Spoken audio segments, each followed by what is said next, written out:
I'd like to congratulate Panama as it assumes its presidency and wish it great success. Lately, Russia and Ukraine held several rounds of direct negotiations, reached some consensus on humanitarian issues such as the exchange of the prisoners of war, and made positive progress. At the same time, the crisis persists, and the end of the war is nowhere in sight. Large quantities of weapons and ammunition continue to flow into the battlefield, causing new casualties and damage to infrastructure. It worries us to see the expanding variety and range of weapons flowing to the battlefield, as well as their growing lethality and destructive power. It was reported lately that both sides have deployed combat robots on the battlefield, further showing that Russia-Ukraine conflict is increasingly becoming a testing ground for new weapons, and how war is fought could undergo dangerous changes. I wish to reiterate that weapons may win wars, but they cannot bring about lasting peace. The reckless supply of weapons to the battlefield will only intensify confrontation, prolong the conflict, and cause risks of proliferation, and inflict further casualties and suffering on the people of both sides and the broader region.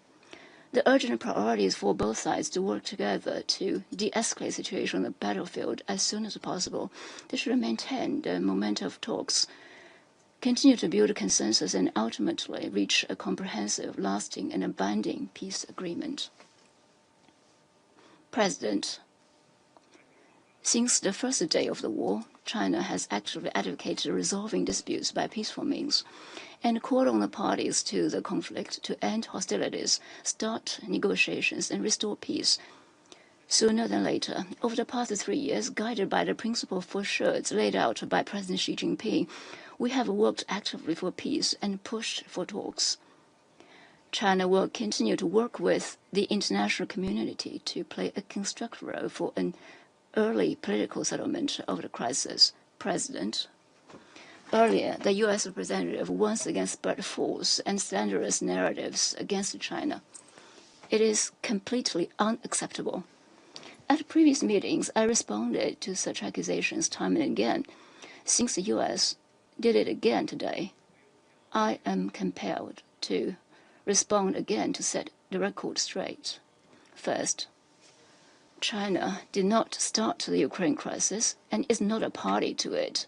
China has never supplied lethal weapons to either side of the conflict and has strictly controlled export of dual-use goods, including drones.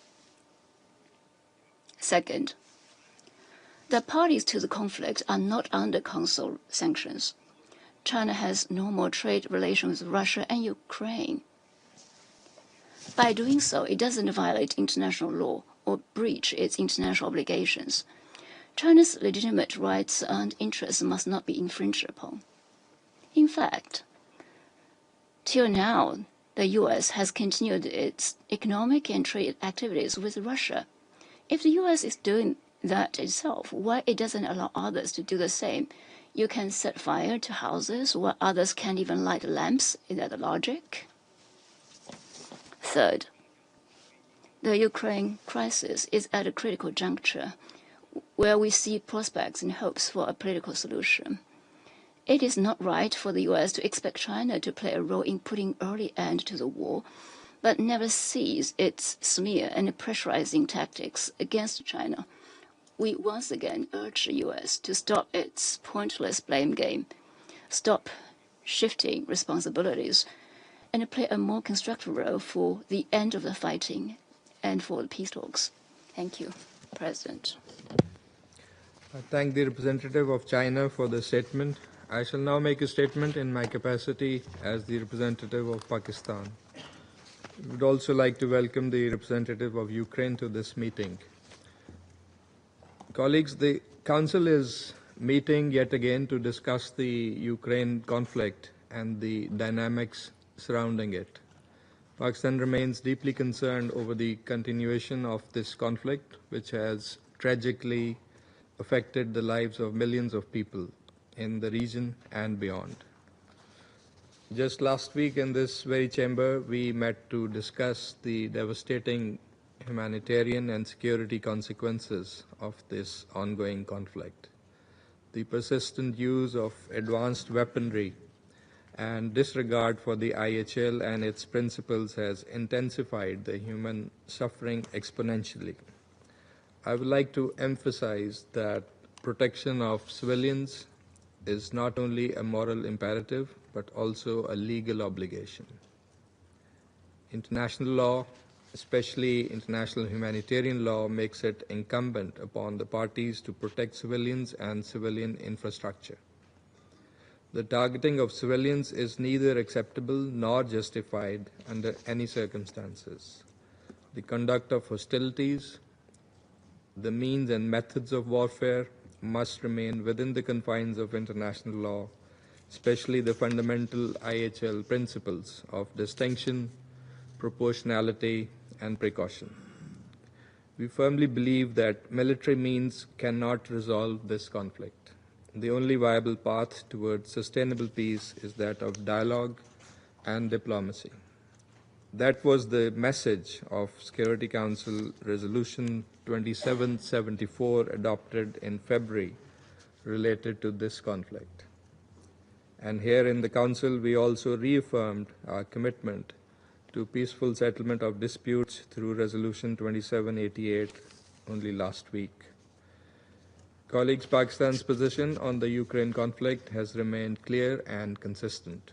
We have always advocated for de-escalation and immediate cessation of hostilities and a comprehensive ceasefire, holding of meaningful negotiations that address mutual security concerns within the framework of the purposes and principles of the UN Charter, and adopting a path of inclusive and constructive diplomacy involving key regional and international stakeholders to promote trust and build confidence to pave the way for a just and lasting peace. Istanbul talks must be built upon and taken forward with genuine and reciprocal commitment to peace. Pakistan reiterates its firm support for a peaceful resolution of this conflict and stands ever ready to support all efforts towards that end. I would now resume my functions as President of the Council. Colleagues, the representative of the United States has asked for the floor to make a further statement. I give them the floor. Thank you, Mr. President. Materials and components supplied by China are ending up in Russian weapons, which Russia is using to strike Ukraine, killing civilians and destroying infrastructure. If China is uncomfortable being mentioned in our remarks, it should stop enabling Russia to prolong the war. China has said many times that it wants peace. I urge China to bring its actions into line with its words.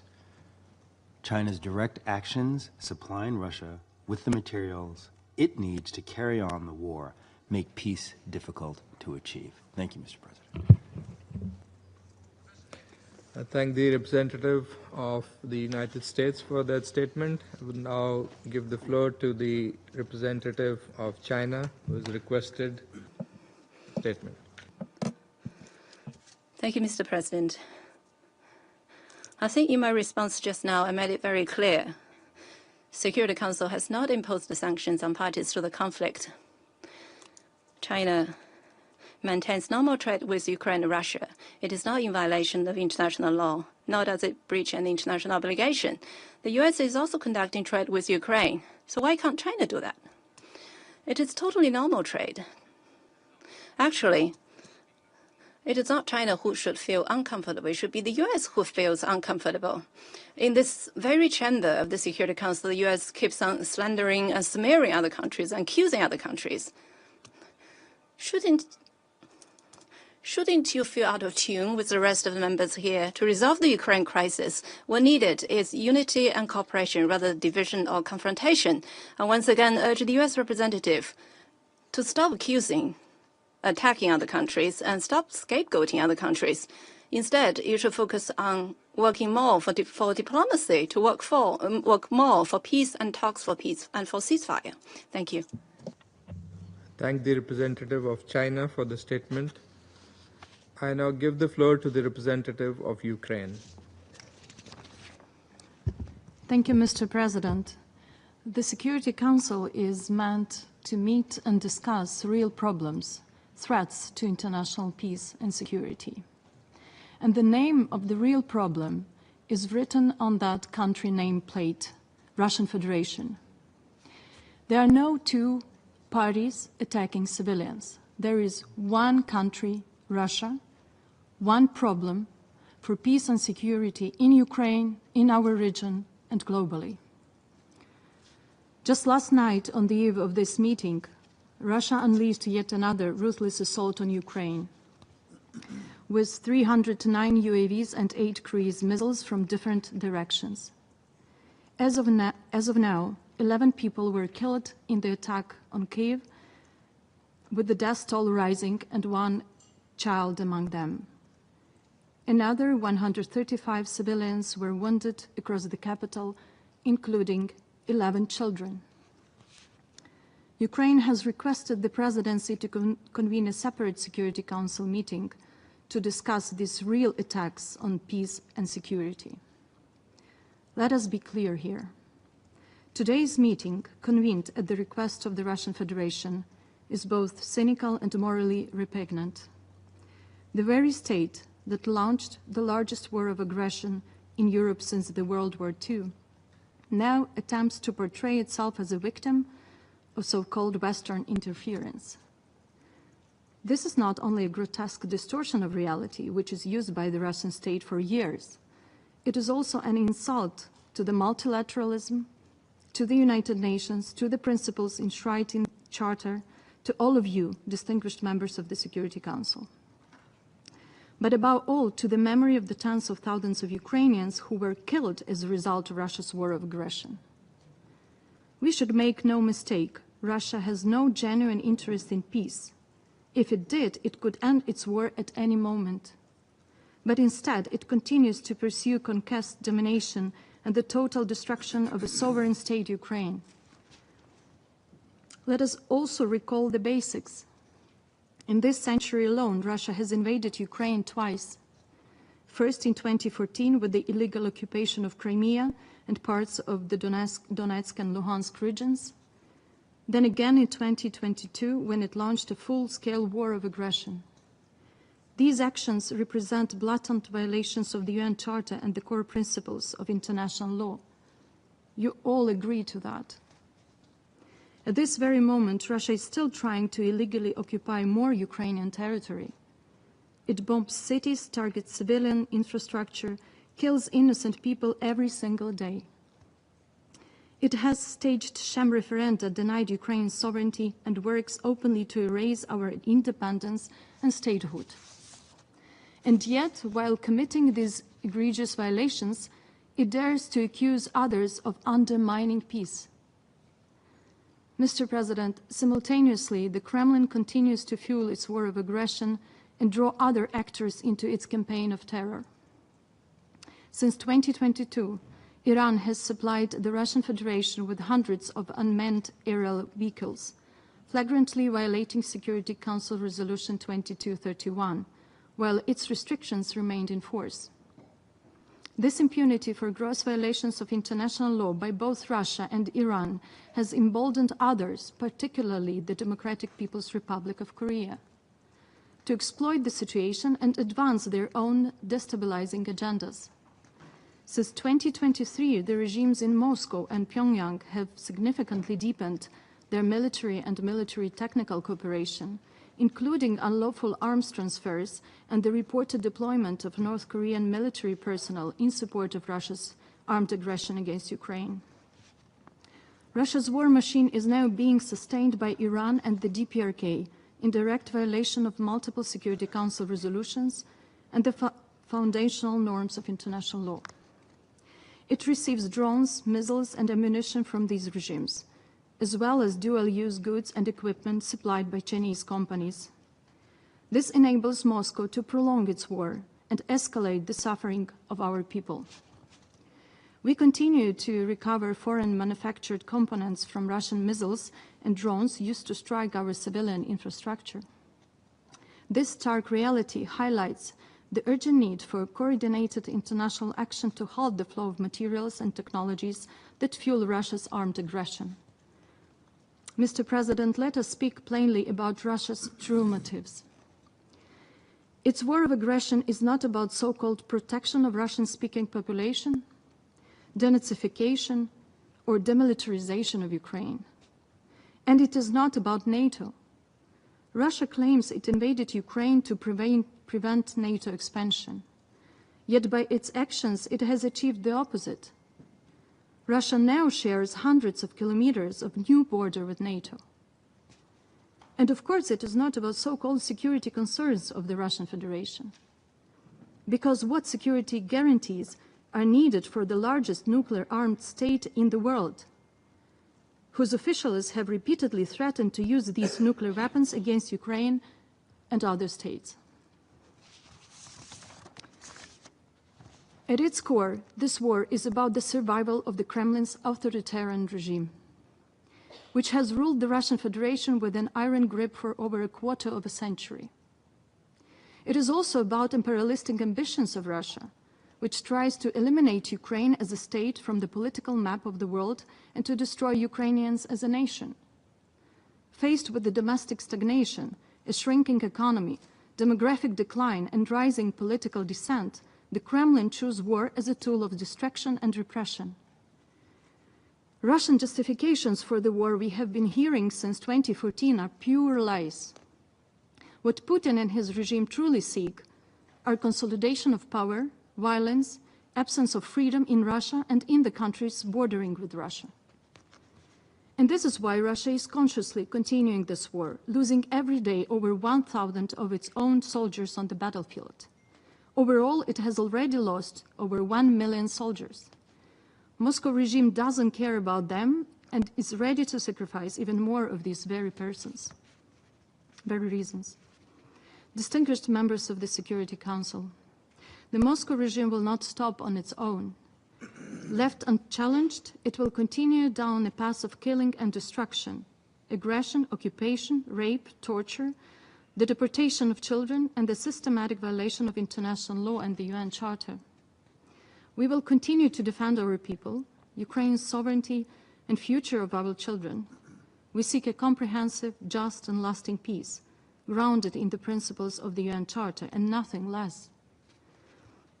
We repeat, a full, immediate, and unconditional ceasefire is essential. It is the first step to halting Russia's war of aggression against Ukraine. Peace will not come through appeasement or equalizing the aggressor and its victim. It will come through unity of the free world, determination, and justice. The UN Security Council has a critical role to play here.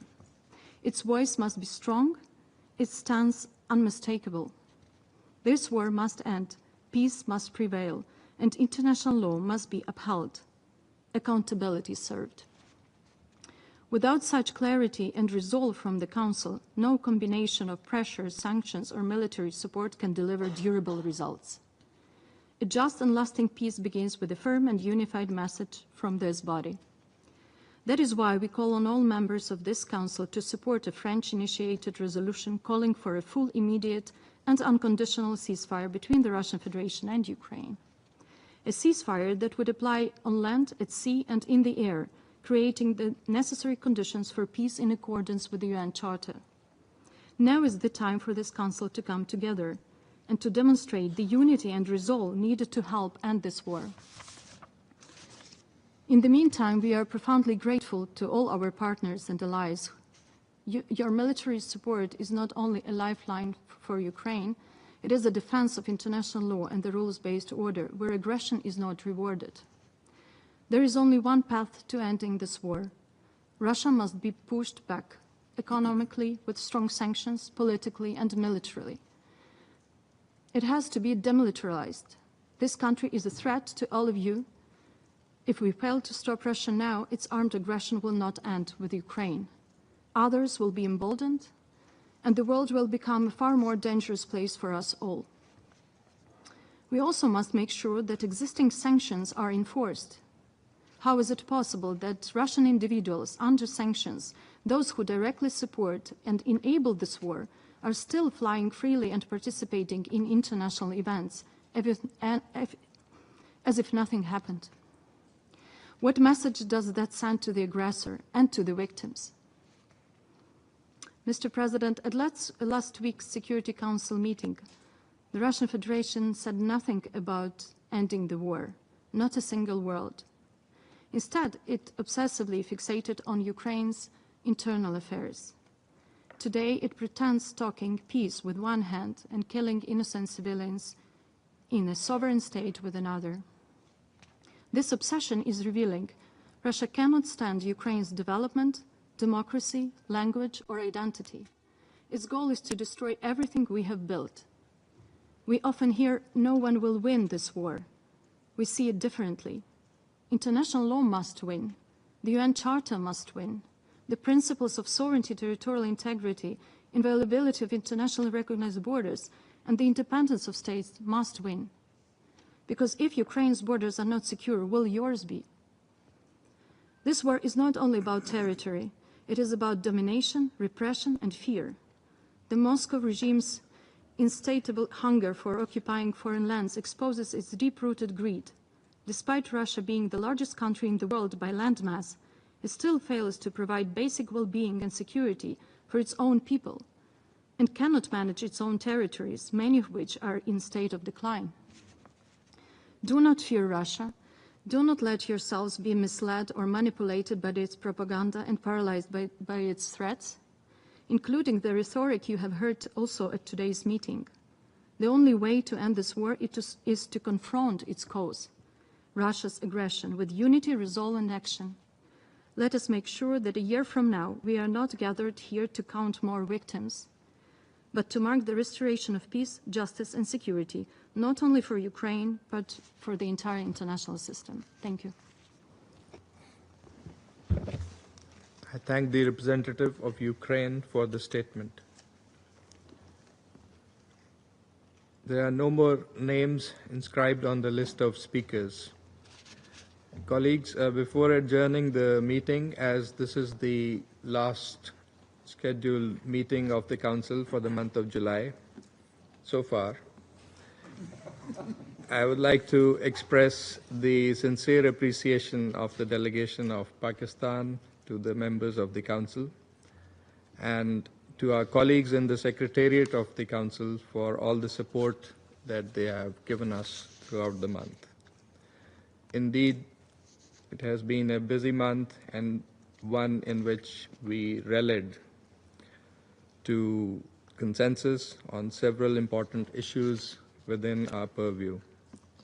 The Council also unanimously reaffirmed and upheld the purposes and principles of the Charter and our commitment and support for peaceful settlement of disputes.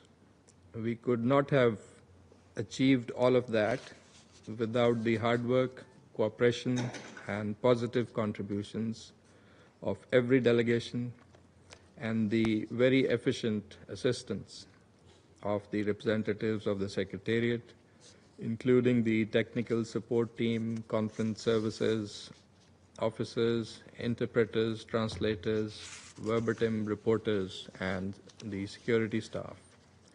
As we end our presidency, I know I speak on behalf of all colleagues in the Council in wishing Ambassador Eloy Alfaro de Elba and the Panamanian delegation good luck in the month of August. The meeting is adjourned.